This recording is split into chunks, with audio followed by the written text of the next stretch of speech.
안녕하세요. 반갑습니다.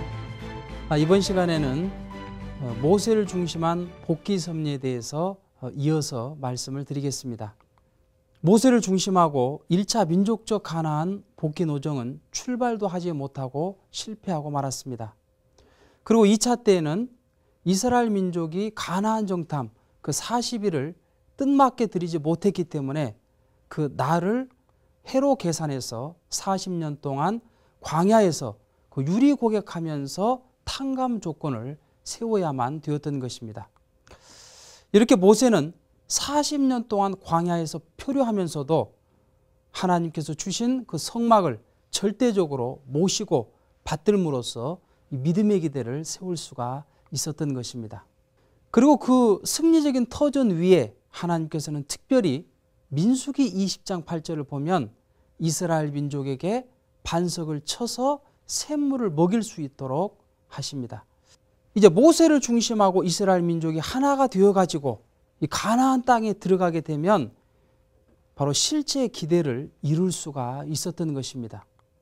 그런데 이스라엘 민족이 불평하고 원망하는 것이 더욱더 심해지니까 그 모세가 그만 혈기가 올라가지고 그 반석을 이탈을 치게 됩니다.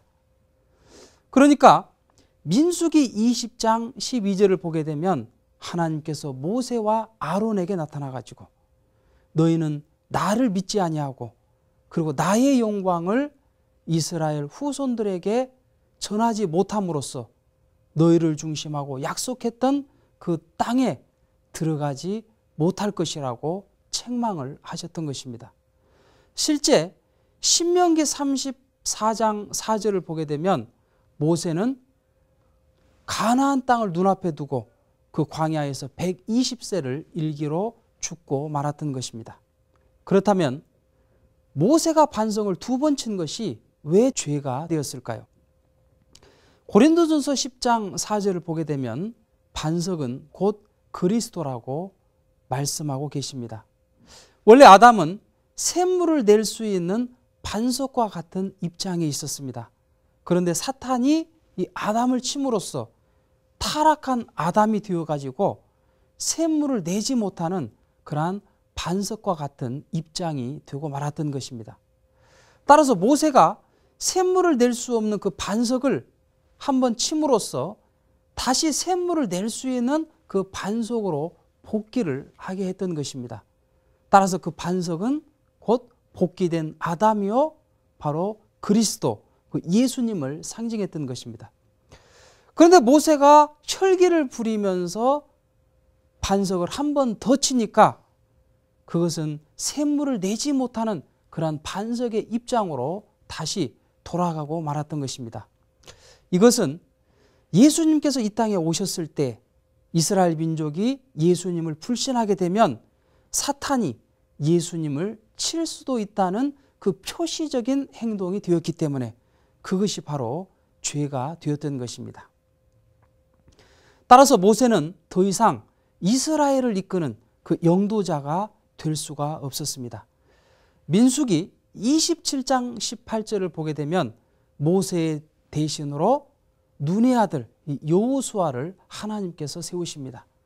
그리고 그 여호수아는 하나님에 대한 절대적인 믿음으로 성막을 모시고 받들므로써 이 믿음의 기대를 세우게 됩니다.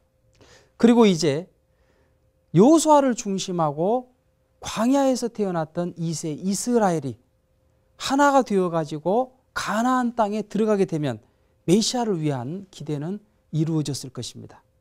그 출발을 위한 섭리로서 여호수아는 두 사람을 다시 여리고성에 정탐을 할 수 있도록 보냅니다. 그리고 그 두 사람은 믿음의 보고를 드립니다. 하나님께서 이 가나안 땅을 예비해 두셨다. 우리가 들어가기만 하면 승리할 수 있다. 그러한 믿음의 보고에 이스라엘 민족은 다 그것을 믿고 이제 가나안 땅으로 출발을 하게 되었던 것입니다. 이제 요단강가에 이스라엘 민족이 이르러 가지고 3일 노정을 걷습니다. 그리고 법궤를 요단강 앞에 세우니까 그 요단강이 양쪽으로 나눠지면서 이스라엘 민족은 그 요단강을 건너갈 수가 있었던 것입니다. 그리고 이제 길갈에 이르러 가지고 거기에 진을 치고 12돌을 세웁니다.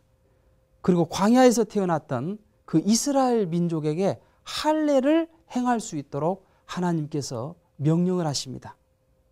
그런 터 위에 이스라엘 민족은 유월절을 지키고 이제 여리고성으로 진군합니다. 6일 동안 매일 한 바퀴씩 6바퀴를 그 여리고성을 돌게 됩니다.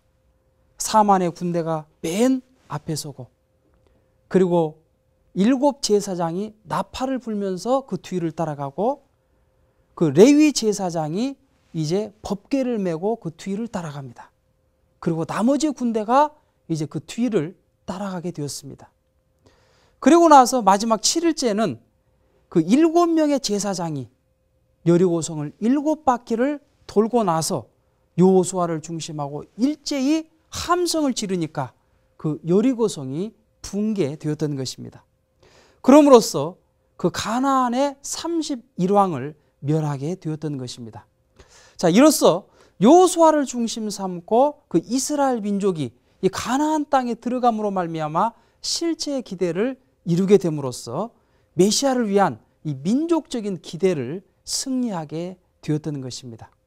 그러나 사탄 편에서는 이미 120년 동안 애굽 왕국을 세웠기 때문에 그것과 대항할 수 있는 그 하늘편의 왕국을 세울 때까지 메시아는 바로 강림하실 수가 없었던 것입니다. 따라서 이스라엘 민족은 그 가나안 땅에 들어가서 먼저 성전을 짓고, 그리고 메시아가 오실 때까지 절대적인 믿음과 신앙의 길을 걸어갔어야만 되었던 것입니다.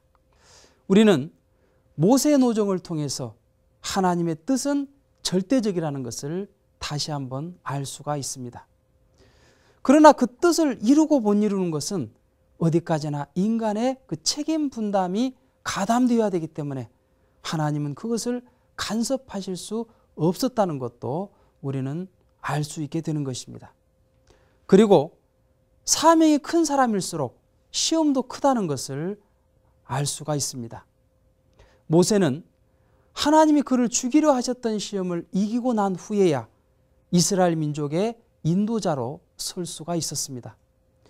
원래 사탄이 타락을 조건으로 하여 인간을 대해왔기 때문에 하나님도 무조건 인간에게 은사를 내리실 수는 없는 것입니다. 왜냐하면 사탄이 참소하기 때문인 것이죠.